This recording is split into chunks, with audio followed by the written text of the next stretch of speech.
माफ करा, तुम्ही माझ्यापेक्षा मानाने वयाने खूप मोठ्या आहात, पण तरी एक गोष्ट तुम्हाला सांगावीशी वाटते. आपण कुंकू का लावतो माहिती? असं म्हणतात की दोन भुवयांच्या मध्ये जेव्हा आपण कुंकू लावतो ना, तेव्हा भोवतालची सगळी सकारात्मक ऊर्जा, सकारात्मक शक्ती त्या बिंदूतून बाईच्या शरीरात एकवटते. तिच्या संपूर्ण शरीरात भिनते आणि प्रत्येक बाईला त्या ऊर्जेची, त्या शक्तीची गरज असते. शास्त्रानुसार तर प्रत्येक बाईने कुंकू लावायला हवं.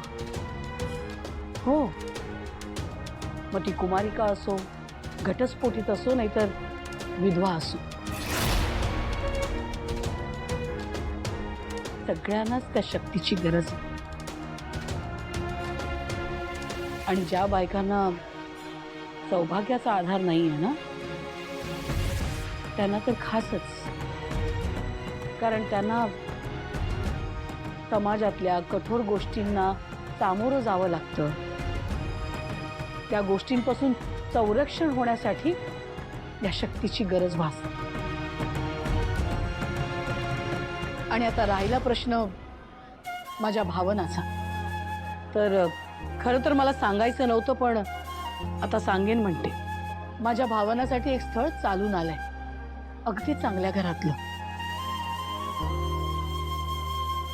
त्यांनी पत्रिका पाहिली आहे, त्यातले गुण दोष पाहिले आहेत. तिच्याबरोबर पूर्वी काय घडलं हेही त्यांना ठाऊक आहे, आणि तरीही त्यांना भावनाला भेटायचं आहे. मला माहिती आहे यावेळेला सगळं जुळून येणार आहे. तुम्ही काळजी करू नका, भावनाचं लवकर लग्न होणार आहे. आणि तिची आई म्हणून तुम्हाला सांगतो, कुमारिका म्हणून भावनाचा हा शेवटचा प्रसंग असेल.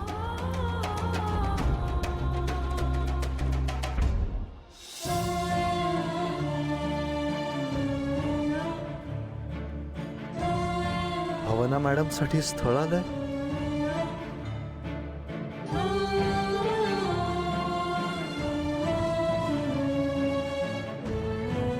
रेणुकाताई, माफ करा, तुम्ही तुमचा कार्यक्रम